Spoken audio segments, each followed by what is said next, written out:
जय हिंद दोस्तों, मैं विशाल स्वागत करता हूं आपके अपने यूट्यूब चैनल तैयारी जॉब की में।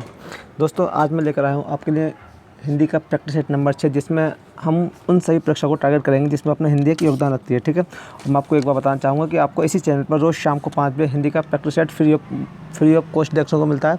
तो आप प्लीज़ मेरे चैनल को लाइक, शेयर एंड सब्सक्राइब करें और मुझे ज़्यादा से ज़्यादा सपोर्ट करें, जिससे कि मुझे आने वाली वीडियो बनाऊँ आने वाली आपके लिए, उसमें मुझे ज़्यादा से ज़्यादा मोटिवेशन मिल सके। ठीक है, तो आज का हमारा प्रैक्टिस सेट नंबर 6 है और जिसमें हम टारगेट कर रहे हैं उन सभी परीक्षाओं को जिसमें अपनी हिंदी एक महत्वपूर्ण योगदान रखती है। ठीक है, तो आज का प्रैक्टिस सेट नंबर 6 का पहला क्वेश्चन हमारा, फांस किसकी रचना है। ठीक है, तो A Dudhnath Singh, B Sanjeev, C Ravindra Kalia, D Nandkishore Nautiyal. तो इसका आंसर होगा option number B is right. Phaans किसकी रचना है? संजीव की। ठीक है, तो आपको इस क्वेश्चन में हमें आपको इस प्रैक्टिस सेट में 35 क्वेश्चन देखने मिलेंगे। मैं समझता हूँ शायद 10 से 15 मिनट के बीच में आपको ये वीडियो खत्म हो जाएगी। तो प्लीज़ क्विक रिवीजन के लिए आप मेरी वीडियो को ज़्यादा से ज़्यादा शेयर करें और अपने दोस्तों के साथ सब्सक्राइब करें। ठीक है, तो हमारा दूसरा क्वेश्चन है, दिए गए विकल्पों में से शुद्ध वाक्य पहचानिए। आपको बताना है कि जो 4 ऑप्शन दिए इसमें से शुद्ध वाक्य कौन सा है। ए मजदूरों को अनेकों काम है, बी मजदूरों को अनेकों काम है, सी मजदूरों को अनेक काम है, डी मजदूरों को अनेक काम हैं। तो हमारा इसका आंसर होगा option number D is right, मजदूरों को अनेक काम हैं। ठीक है, आगे बढ़ते हैं। क्वेश्चन नंबर 3 आता है अपने पास। क्वेश्चन नंबर 3 है, मैया मोरी में नहीं माखन खायो। पंक्ति में माँ व्यंजन की आवृत्ति हुई है, वर्ण की आवृत्ति किस अलंकार में होती है। ए अनुप्रास, बी अतिशयोक्ति, सी श्लेष, डी यमक। देखो, जहाँ वर्णों की आवृत्ति होती है वहाँ होता है हमारा अनुप्रास अलंकार। Option number A is right. लेकिन हम बात करते हैं वहीं अतिशयोक्ति। तो अतिशयोक्ति में क्या होता है, किसी बात को बड़ा चढ़ाकर बनाया जाता है। जैसे कि आप मैक्सिमम टाइम्स में मूवी में गाने बनाए जाते हैं, वो सब सारे के सारे हमारे कैसे होते हैं, अतिशयोक्ति अलंकार के होते हैं। जैसे धूप में न निकला करो रूप की रानी, कहीं गोरा रंग काला न पड़ जाए, ऐसे है ना। और बहुत सारे गाने हैं। और श्लेष अलंकार और यमक अलंकार। यमक अलंकार में क्या होता है, जहाँ एक शब्द की आवृत्ति बार बार आए लेकिन उसका अर्थ भिन्न भिन्न हो, वहाँ हमारा होता है यमक अलंकार। ठीक है, आगे बढ़ते हैं। क्वेश्चन नंबर 4 आता है अपने पास। क्वेश्चन नंबर 4 है, क्वेश्चन नंबर 4 कहता है अपना कि निम्नलिखित वाक्यों में शुद्ध वाक्य छाटिए। आपको बताना है इसमें शुद्ध वाक्य कौन सा है। मतलब 4 ऑप्शन दिए, इसमें शुद्ध वाक्य कौन सा है। ए जब तुम फ़ोन करोगे तो मैं आऊँगा। ऑप्शन बी देश के लिए उसने अपना सर्वस्व न्यौछावर कर दिया। ऑप्शन सी वह बहुत तेज दौड़कर चला गया। ऑप्शन डी बुराई को बढ़ावा नहीं दो। तो इसका आंसर होगा option number B is right. देश के लिए उसने अपना सर्वस्व न्यौछावर कर दिया। ठीक है, आगे बढ़ते हैं। क्वेश्चन नंबर 5 आता है अपना। क्वेश्चन नंबर 5 है, बालू से तेल निकालना। दिए गए विकल्पों में से मुहावरे के सही अर्थ का चयन करें। आपको बताना है सही अर्थ क्या होगा इसका। ए मूर्खता करना, बी बालू से तेल निकालना, सी असंभव को संभव करना, डी जमीन से कच्चा तेल निकालना। तो इसका आंसर होगा, क्वेश्चन नंबर 5 का आंसर है option number C is right, असंभव को संभव करना। ठीक है, आगे बढ़ते हैं। क्वेश्चन नंबर 6 आता है अपने पास।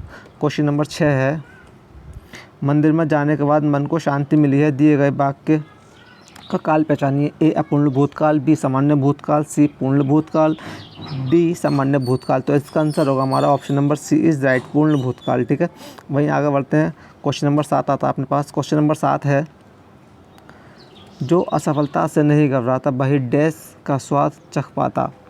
आपको बताना है कि जो खालिस्तान है वहाँ पर कौन सा विकल्प आएगा। ऑप्शन ए उदासी, ऑप्शन बी नाकामी, ऑप्शन सी सफलता, ऑप्शन डी अनुत्तीर्ण। तो इसका आंसर आएगा option number C is right. जो असफलता से नहीं घबराता वही सफलता का स्वाद चख पाता। क्वेश्चन नंबर 8 आता है अपना। क्वेश्चन नंबर 8 है, दिए गए वाक्य विकल्पों में से रेखांकित शब्द को जो प्रायः एक वचन में प्रयुक्त होता है उसका चयन कीजिए। आपको बताना है जो 4 ऑप्शन दिए इसमें से कौन सा ऐसा ऑप्शन है जो हमेशा ही एक वचन में यूज़ होता है। ए आपके होठ तो बड़े आकर्षक हैं। ऑप्शन बी आपके दर्शन से मैं बड़ा लाभान्वित हुआ। ऑप्शन सी इस वर्ष भी उड़ीसा में बहुत कम वर्षा हुई है। ऑप्शन डी मैं आपके अक्षत को पूजार्थ ले जा रहा हूँ। तो हमारा आंसर होगा option number C is right.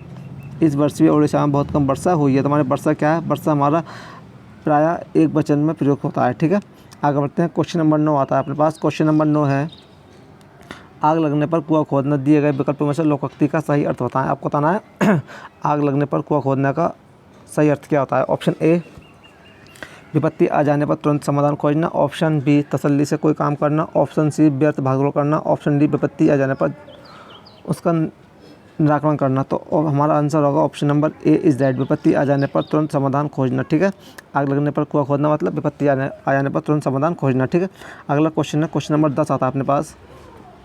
हे भगवान डैश मेरी रक्षा करो, दिए गए विकल्पों में से सही का चयन कर रिक्त स्थान भरना। आपको क्या करना है, रिक्त स्थान भरना है। ऑप्शन ए सर्वनाम, ऑप्शन बी क्रिया, ऑप्शन सी विस्मृति बोधक, ऑप्शन डी संज्ञा। तो इसका आंसर आएगा option number D is right. विस्मृति बोधक चिन्ह, विस्मृति बोधक चिन्ह हमारा होता है ये वाला, ठीक है।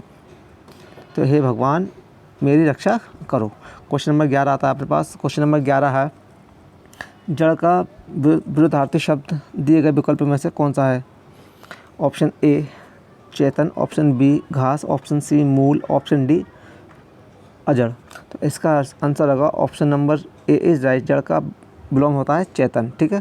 क्वेश्चन नंबर 12 आता है अपना। क्वेश्चन नंबर 12 है, दिए गए विकल्प में से सही का चयन कर रिक्त स्थानों को भरिए। डैश बच्चों ने आग को सबका बचाया था, डैश पुरस्कृत किया गया। मतलब ऑप्शन ए जिसको या उसे, ऑप्शन बी जिसने उसे, ऑप्शन सी जिस उसको, ऑप्शन डी किन उन्हें। तो हमारा आंसर आएगा option number C is right. जिस बच्चे ने आग से सबको बचाया था उसको पुरस्कृत किया गया है, ठीक है। क्वेश्चन नंबर 13 आता है अपना। क्वेश्चन नंबर 13 है, बिंदु का बहुवचन क्या है। आपको बताना है कि बिंदु का बहुवचन क्या होगा। ऑप्शन ए बिंदुएं, ऑप्शन बी बिंदुसरा, ऑप्शन सी बिंदु, ऑप्शन डी बिंदुएं। तो इसका आंसर होगा option number C is right. बिंदु का बहुवचन क्या होता है, बिंदु होता है, ठीक है। क्वेश्चन नंबर 14 आता है अपना। क्वेश्चन नंबर 14 है, 2013 में धूल पौधों पर के लिए गोविंद मिश्र को किस पुरस्कार से सम्मानित किया गया था। आपको पहली बात यहाँ से आपको 2-3 क्वेश्चन क्लियर हो रहे हैं। अगर आप अभी कभी आपसे पूछ लेता है धूल पौधों पर के रचयिता कौन है, तो इसके राइटर हैं गोविंद मिश्र। ये कब लिखी गई थी, 2013 में लिखी गई थी। और आपका एक क्वेश्चन और तैयार हो रहा है कि इसे कौन सा पुरस्कार मिला था। Option A Vyas Samman, option B Soviet Land रेनो पुरस्कार। तो आपको बताना है ये वाला पुरस्कार हमारा सबसे पहले किसे दिया गया था, ठीक है। ये आपका होमवर्क, आप मुझे कमेंट सेक्शन में बताएंगे इसका आंसर। तो ऑप्शन सी है हमारा सरस्वती सम्मान, ऑप्शन डी देव पुरस्कार। तो इसका आंसर होगा option number C is right. Saraswati Samman मिला था, ठीक है, गोविंद मिश्र को फूलों पर पौधे के लिए 2013 में। आगे बढ़ते हैं, क्वेश्चन नंबर 15 आता है अपना। क्वेश्चन नंबर 15 है, गुड़ गोबर करना दिए गए विकल्प में से मुहावरे का उचित अर्थ कौन सा है। ए अच्छी चीज़ को बुरा कहना, ऑप्शन नंबर बी मजाक करकरा करना, ऑप्शन सी अच्छा और बुरा एक करना, ऑप्शन डी भग्नाश होना। तो इसका आंसर होगा option number B is right. मजाक करकरा करना, ठीक है। गुड़ गोबर करने का मतलब क्या होता है, मजाक करकरा करना। आगे बढ़ते हैं, क्वेश्चन नंबर 16 आता है। क्वेश्चन नंबर 16 है अपने पास, दिए गए विकल्पों में से द्रविड़ परिवार की भाषा कौन सी है। आपको बताना है कि इसमें से जो ऑप्शन दिए हैं इसमें द्रविड़ परिवार की भाषा कौन सी है। द्रविड़ मतलब जो साउथ की हमारे दक्षिण तरफ की भाषा कौन सी है। Option A Kannada, option B Asamiya, option C Oriya, option D Bangla. तो इसका आंसर होगा option number A is right, Kannada, ठीक है। क्वेश्चन नंबर 17 आता है अपना। क्वेश्चन नंबर 17 है, 1982 में किसे ज्ञानपीठ पुरस्कार से सम्मानित किया गया था। तो आपको बताना है 1982 में किसे ज्ञानपीठ पुरस्कार मिला होगा। दोस्तों ये बहुत ही इंपॉर्टेंट क्वेश्चन है। 2018 की जो परीक्षा हुई थी 49,168 उसमें भी ये क्वेश्चन पूछा गया था। और 2017 में जो यूपीएससी की परीक्षा हुई थी उसमें भी ये क्वेश्चन पूछा गया। तो मैं आशा करता हूँ कि हो सकता है कि आपको आने वाली परीक्षाओं में ये पूछा जाए। तो हमारा ऑप्शन है ए Manisha Kulshreshtha, option B Bankim Chandra Chatterjee, option C Jaishankar Prasad, option D Mahadevi Verma. तो इसका आंसर होगा option number D is right, Mahadevi Verma, ठीक है। तो मैं आपको बता दूँ 1982 में महादेवी वर्मा को यामा के लिए ज्ञानपीठ पुरस्कार मिला था, ठीक है। आगे बढ़ते हैं, 18 क्वेश्चन आता है अपना। क्वेश्चन नंबर 18 है, लोग बड़े बड़े गाड़ियाँ लेकर आ रहे थे, वाक्य का काल पहचानिए। ऑप्शन ए पूर्ण वर्तमान काल, ऑप्शन बी अपूर्ण भूतकाल, ऑप्शन सी सामान्य भविष्यकाल, ऑप्शन डी सामान्य भूतकाल। तो इसका आंसर होगा option number B is right, अपूर्ण भूतकाल। क्वेश्चन नंबर 19 आता है अपने पास। क्वेश्चन नंबर 19 है, आमोद शब्द का समानार्थी शब्द दिए गए विकल्पों में से कौन सा है। आपको बताना है जो आमोद शब्द दिया है इसका पर्यायवाची क्या होगा। ऑप्शन ए प्रवीण, ऑप्शन बी तरीका, ऑप्शन सी हर्ष, ऑप्शन डी विकास। तो इसका आंसर होगा option number C is right. आमोद का समानार्थी अर्थ क्या होता है, हर्ष होता है, ठीक है। क्वेश्चन नंबर 20 आता है अपने पास। क्वेश्चन नंबर 20 है, नेता का स्त्रीलिंग बताना है आपको कौन सा होगा। ऑप्शन ए नेत्री, ऑप्शन बी नेतृत्व, ऑप्शन सी नेतानी, ऑप्शन डी नेता। तो नेता का स्त्रीलिंग होता है नेत्री, option number A is right. और मैक्सिमम 90% वर्ड जिसके एंड में ता आता है उसका स्त्रीलिंग हमेशा त्री में चेंज होता है, ठीक है। 90%, 100% नहीं कह सकते, जैसा अभिनेता, अभिनेत्री और बहुत सारे एग्जाम्पल आपको देखने मिल जाएंगे। आगे बढ़ते हैं, क्वेश्चन नंबर 21, कहानी बूढ़ी काकी तथा अन्य नाटक की रचना कौन है? मतलब आपको बताना है कि बूढ़ी काकी तथा अन्य नाटक की रचयिता कौन है? Option A Raji Seth, option B Chitra Mudgal, option C Krishna Sobti, option D Sudha Arora. तो इसका आंसर होगा option number B is right, Chitra Mudgal. ठीक है, आगे बढ़ते हैं क्वेश्चन नंबर 22 की तरफ। क्वेश्चन नंबर 22 है अपने पास। क्वेश्चन नंबर 22 बोल रहा है दिए गए विकल्प में से स्वागत का संधि विच्छेद कौन सा विकल्प है? तो आपको बताना है कि स्वागत का संधि विच्छेद कौन सा है। ऑप्शन ए सुआगत प्लस सु प्लस आगत, ऑप्शन बी स्व प्लस आगत, ऑप्शन सी स्व प्लस गत, ऑप्शन डी स्व प्लस आगत। तो इसका आंसर होगा option number A is right. ठीक है, सु प्लस आगत। आगे बढ़ते हैं क्वेश्चन नंबर 23 की तरफ। क्वेश्चन नंबर 23 अपने पास विग्रह की दृष्टि से दिए गए विकल्पों में से कौन सा विकल्प अनुचित है? मतलब आपको दिया गया है कि 4 ऑप्शन ऐसे हैं कि इनमें से एक गलत है, 3 सही है। तो हमें बताना है कि गलत वाला क्वेश्चन कौन सा है। ए वन में बास, ऑप्शन बी जल की धारा, ऑप्शन सी चंद्र का प्रकाश, ऑप्शन डी देश पर निकाला। तो इसका आंसर है option number D is right. देश पर निकाला नहीं होता, देश से निकाला होता है। ठीक है, आगे बढ़ते हैं। क्वेश्चन नंबर 24 आता है। क्वेश्चन नंबर 24 है हिंदी में रिपोर्टाज विधा का जनक किसे माना जाता है? तो आपको बताना है हिंदी में रिपोर्टाज का जनक किसे माना जाता है। Option A Ramvilas Sharma, option B Ram Kumar Verma, option C Shivdan Singh Chauhan, option D Narendra Dulare Vajpayee. तुम्हारा आंसर होगा इसमें शिवदान सिंह चौहान को रिपोर्टाज विधा का जनक माना जाता है। ठीक है, अगला बढ़ते हैं। क्वेश्चन नंबर 25 आता है अपने पास। क्वेश्चन नंबर 25 है यदि बारिश होती तो सूखा न पड़ता, इस वाक्य में काल का कौन सा रूप है? आपको बताना है जो वाक्य दिया है इसमें कौन सा रूप आया है। ए हेतु हेतु मद भूतकाल, ऑप्शन बी हेतु हेतु मद भविष्य, ऑप्शन सी संभव भविष्य, ऑप्शन डी संदिग्ध भूतकाल। तो इसका आंसर होगा option number A is right, हेतु हेतु मद भूतकाल। ठीक है, वहीं आगे बढ़ते हैं क्वेश्चन नंबर 26 की ओर हमारा। तो क्वेश्चन नंबर 26 है आपकी स्क्रीन पर दिए गए विकल्पों में से गेह के समानार्थी शब्द कौन सा है? आपको बताना है कि जो गेह शब्द दिया है इसके पर्यायवाची शब्द कौन कौन से हैं। ऑप्शन ए तम, तमस, तिमिर, ऑप्शन बी सभा परिषद गोष्ठी, ऑप्शन सी सदन भवन निकेतन, ऑप्शन डी कंचन हेम स्वर्ण। तो इसका हमारा आंसर होगा option number C is right. और गेह हम बोलते हैं सदन को, भवन को, निकेतन को या फिर घर को। ठीक है, आगे बढ़ते हैं क्वेश्चन नंबर 27 की ओर।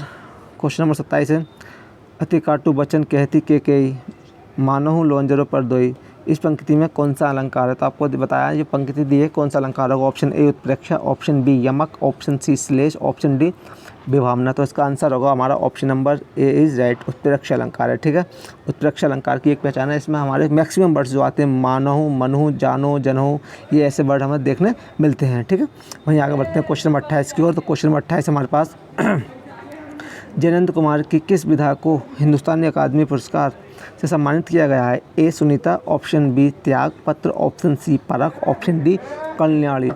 ठीक है, तो इसका आंसर होगा option number C is right. जयनंद को कौन सी कविता है? परख को हिंदुस्तानी अकादमी पुरस्कार से सम्मानित किया गया है। ठीक है, वहीं बात करते हैं क्वेश्चन नंबर 29 की ओर। तो हमारा क्वेश्चन नंबर 29 है न्यूनतम विशेषण की कौन सी अवस्था है? मैं आपको बता दूँ 2018 में भर्ती आई थी 41,000 कुछ समथिंग, तो उसमें आपसे पूछा गया था करेला कड़वा है, इसमें विशेषण की अवस्था पूछी थी। और ये 2017 का आया वो क्वेश्चन है यूपीएसआई में। इसमें पूछी है कि न्यूनतम विशेषण की कौन सी अवस्था है। तो मैं आपको बताना चाहूँगा कि विशेषण की 3 अवस्थाएं होती हैं, उत्तम अवस्था, मूल अवस्था और उत्तम अवस्था। ठीक है, प्रथम अवस्था कुछ नहीं होती। ठीक है, तो आपसे बताना है न्यूनतम कौन सी विशेषण है। तो हमारे होगी इसमें उत्तम अवस्था, option number B is right. उत्तम अवस्था की एक पहचान है, इसमें तम लगा होता है और उत्तम अवस्था है ना इसका आंसर। ठीक है, हम यहाँ बात करते हैं मूल अवस्था की। तो मूल अवस्था में क्या होगा? न्यून होगा, और उत्तर अवस्था में क्या होगा? न्यूनतर हो जाएगा, मतलब सबसे ज़्यादा हो जाएगा। मतलब न्यूनतम मतलब सबसे ज़्यादा, उत्तर अवस्था मतलब उससे कम। जैसे मैंने कहा राम लंबा है, अकेले की बात चल रही है। वहीं मैं बोल दूं कि राम लखन से लंबा है, तो वहाँ तुलना हो गई, वहाँ हमारी उत्तर अवस्था हो गई। उत्तम अवस्था हो गई, उत्तम अवस्था में मैं बोल दूं कि राम, मान लो एक पूरे ग्रुप है, मैं बोल दूं कि राम सबसे लंबा है, तो वहाँ कौन सी हमारी अवस्था है? तो वहाँ हमारी उत्तम अवस्था है। ठीक है, अब बात करते हैं हम क्वेश्चन नंबर 30 की। तो हमारा क्वेश्चन नंबर 30 है साहित्य का डैश प्रत्येक मनुष्य के लिए अनिवार्य है। ऑप्शन नंबर है हमारे पथ, ऑप्शन बी पहचान, ऑप्शन सी परख, ऑप्शन डी ज्ञान। तो साहित्य का ज्ञान प्रत्येक मनुष्य के लिए अनिवार्य है। तुम्हारा आंसर होगा option number D is right. अगला क्वेश्चन है क्वेश्चन नंबर 31 है हमारे पास। क्वेश्चन नंबर 31 कह रहा है कोप और रोष किस शब्द के समानार्थी शब्द हैं? आपको बताना है कोप और रोष किस शब्द का समानार्थी शब्द हैं। ऑप्शन ए मोद, ऑप्शन बी क्रोध, ऑप्शन सी आनंद, ऑप्शन डी हर्ष। तो इसका आंसर होगा हमारा कोप और रोष हम बोलते हैं क्रोध को। तो option number B is right. वहीं हम बात करते हैं क्वेश्चन नंबर 32 की ओर। तो क्वेश्चन नंबर 32 है अपने पास अचल दृढ़ हो, उठते चंचल, चपल पग हो जाते अविचल। इस पंक्ति में प्रयुक्त अलंकार पहचानिए। आपको दिया गया जो पंक्ति दी गई यहाँ से यहाँ तक, इसमें अलंकार कौन सा है? ए संदेह, बी विरोधाभास, सी उपमा, डी भ्रांतिमान। तो इसका आंसर होगा option number B is right, विरोधाभास। ठीक है, वहीं हम बात करते हैं क्वेश्चन नंबर 33 की ओर। तो हमारा क्वेश्चन नंबर 33 दिया आपने पास, दिए गए विकल्पों में संधि शब्द का विलोम शब्द पहचानिए। तो आपको बताना है संधि का विलोम शब्द क्या होता है? ए विग्रह, बी सरस, सी सुगम, डी सार्थक। तो हम बात कर लेते हैं। तो इसका आंसर होता है संधि का विलोम होता है विग्रह, option number A is right. वहीं हम बात करते हैं क्वेश्चन नंबर 34 की ओर। तो हमारा आज का सेकंड लास्ट क्वेश्चन है क्वेश्चन नंबर 34। निम्न में से कौन शब्दों का विकल्प स्त्रीलिंग में नहीं आता? आपको बताना है कि स्त्रीलिंग में नहीं आता। कभी भी आप एग्जाम देने हैं कोई सा भी, तो उसमें आपको क्वेश्चन बहुत ध्यान से देना। हम जल्दीबाजी में क्या करते हैं, हम पढ़ेंगे निम्नलिखित में से कौन सा शब्दों का विकल्प स्त्रीलिंग में आता है, तो हम क्वेश्चन गलत कर लेंगे, लेकिन अपने ऑप्शन में ध्यान नहीं आता। ठीक है, तो वेरी केयरफुली होकर आपको क्वेश्चन पेपर पढ़ना है, तो जिससे कि आपको पेपर क्लियर हो सके। हमारा ऑप्शन से है गंगा यमुना, बी पंजाबी बंगाली, सी आँख नाक, डी सप्ताह महीना। ठीक है, तो हमारा इसका आंसर होगा option number D is right. ये हमारा किस में नहीं आता? स्त्रीलिंग में नहीं आता। हमारा क्या है? ये पुल्लिंग है। ठीक है, अगला क्वेश्चन, आज का लास्ट क्वेश्चन दोस्तों। अगर मेरी वीडियो आपको पसंद आई हो तो प्लीज़ चैनल को लाइक, शेयर एंड सब्सक्राइब जरूर कर लें और अपने दोस्तों के साथ शेयर कर दें। ठीक है, और अपने ये आपका होमवर्क है, आपको मुझे कमेंट सेक्शन में इसका आंसर बताना है। इसका आंसर क्या होगा? नीचे दिए गए 4 विकल्प में से गलत वाक्य की पहचान कीजिए। आपको बताना है कि 4 विकल्प दिए में से कितने वाक्य गलत हैं। ठीक है फ्रेंड्स, मैं आपको कमेंट का इंतजार करूँगा। जय हिंद, जय भारत। मिलते हैं अगली वीडियो में। जब तक के लिए आप खुश रहें, जिंदाबाद रहें, आबाद रहें।